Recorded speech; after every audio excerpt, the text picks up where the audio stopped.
In the neon-soaked heart of the Las Vegas Strip, where the buildings are made of gold and the dreams are made of glass, lived a man named Vance. To the high rollers and the casino moguls, Vance was just the maintenance lead. He was the man who lived in the tunnels beneath the Solaris Resort, the most expensive hotel ever built. They saw his grease-stained coveralls and his quiet, watchful eyes, but they didn't see the structural engineer who had solved the impossible problem of building a skyscraper on shifting desert sand. 11 years ago, Vance made a sacrifice that most would call career suicide. He gave his revolutionary seismic dampening core, the technology that keeps a building standing during a desert earthquake, to his partner and the woman he loved, Sloane. He did it so she could secure the billion-dollar investment that built her empire. He thought they were building a monument to their future. He was wrong. Today, Sloane is the queen of the Strip, about to host the world's elite at the Solaris grand opening. But as the fireworks light up the sky, a deep, terrifying vibration begins to shake the foundation. A man steps out of the shadows of the basement. He isn't here to ask for a bonus.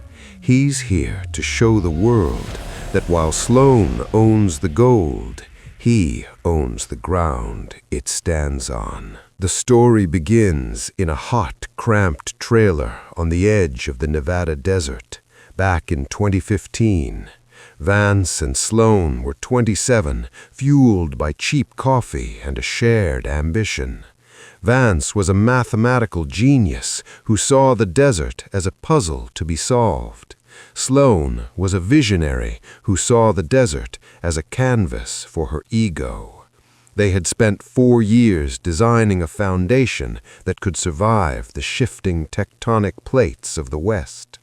One desperate night, a group of international investors offered a take-it-or-leave-it deal to the architect who could prove their building wouldn't sink. Vance looked at Sloane, her eyes filled with a hunger for a life where she'd be the one giving orders, not taking them. He handed her his encrypted blueprints. He told her, "Sloane, take the credit. Present the core as your own design. Get the funding and build the palace you've always wanted. Just promise me we never forget that the strength of a building is what's hidden beneath the surface." Sloane took the plans. She became an overnight legend, but as the desert dust was replaced by the marble floors of the corporate office, Vance started seeing less of the partner who worked beside him and more of the CEO who looked down at him. As the years turned, the low, rhythmic thumping of the 2015 pile drivers turned into the silent, high-tech hum of the 2026 smart elevators. Slow down here. The grainy blueprint paper was replaced by holographic 3D models. Vance watched Sloane's face move from their shared sketches to the covers of Fortune and Architectural Digest. The betrayal happened on a sweltering night in 2021. Vance had spent 6 years working as the lead maintenance engineer, secretly monitoring the building's health from the basement. But Sloane arrived with Xavier, a ruthless real estate tycoon. She announced that she was selling a 51% stake to Xavier and that they were getting married to merge their empires. She looked at Vance and said, "Vance, you're a brilliant mind, but you're a legacy cost. You belong to the construction phase, and we're moving into the luxury phase. I need a partner who can charm the shareholders, not someone who lives in a mechanical room." She paid him off with a fraction of the profit and a non-disclosure agreement. Vance took his father's old spirit level and stayed in the basement, waiting for the desert to speak. 2026. The Solaris Resort is the most famous building in the world. It's a $2 billion masterpiece, hosting the global elite for its first night. Sloan and Xavier are the king and queen of the desert. But as the bass from the rooftop party begins to throb, the impenetrable seismic dampeners begin to fail. The building is vibrating at a frequency that is cracking the marble in the lobby. The guests are panicking as the water in the luxury fountains starts to splash onto the floor. The automated systems, the ones Sloan claimed to have perfected, are showing critical error. Xavier is shouting that the building is a death trap.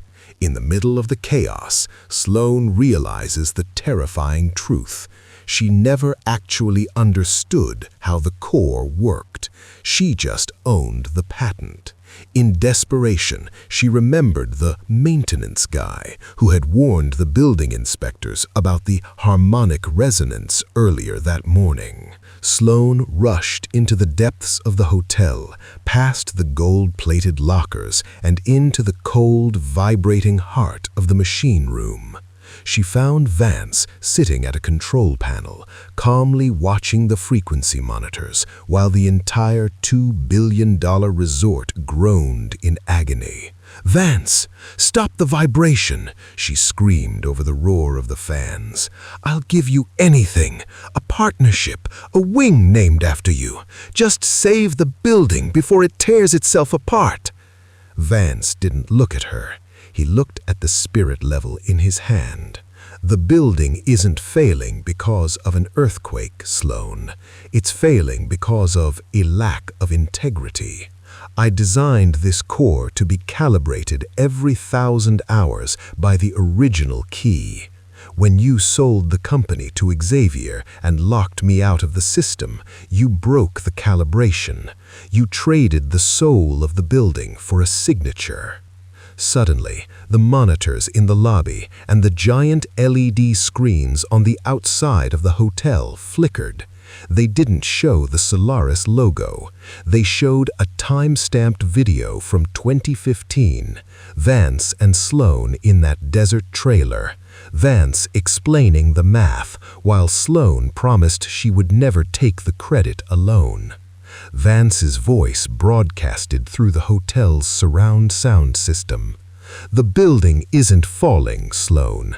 It's just settling. It's deciding whether it wants to stand on a lie or fall on the truth. You told the world you were the architect of the future, but you can't even read a stress load chart. The desert doesn't care about your VIP list. It only cares about the foundation." The world's media, watching the live grand opening, saw the Queen of the Strip unmasked as a fraud, while her greatest achievement was literally shaking beneath her feet. Vance stood up and pressed a single sequence on the manual override. The vibration stopped instantly. The building became as steady as a mountain. The chandeliers stopped swinging. The investors, led by Xavier, who was more interested in his reputation than his wife, immediately moved to dissolve the merger. By the time the sun rose over the Nevada desert, Vance wasn't a maintenance lead anymore. He was the court-appointed trustee of the entire Solaris project. Vance walked out onto the desert floor as the party lights were turned off. Sloan was standing by the entrance, her empire gone, her name a joke in the industry. He handed her a small jar of the desert sand they used to analyze together. "I didn't destroy your building, Sloan," Vance said, his voice as steady as the foundation. "I just let the ground show you that you can't build a palace on a lie. You wanted the height, but you forgot that the higher you go, the more you need the people you left behind." Vance walked toward his old truck, leaving the mogul and the socialite behind. He didn't look at the news cameras. He looked at the horizon, where he was already planning his next project, not for the fame, but for the truth of the bill. Narrator. In a world that is obsessed with facades and penthouse views, we often forget that the most important part of any structure is the foundation. Sloane thought she could bury the man who gave her a future and still reach the clouds. She thought the world would only admire the gilding and never question the gears. But Vance taught us a different lesson. You can take the credit, but you can never take the genius.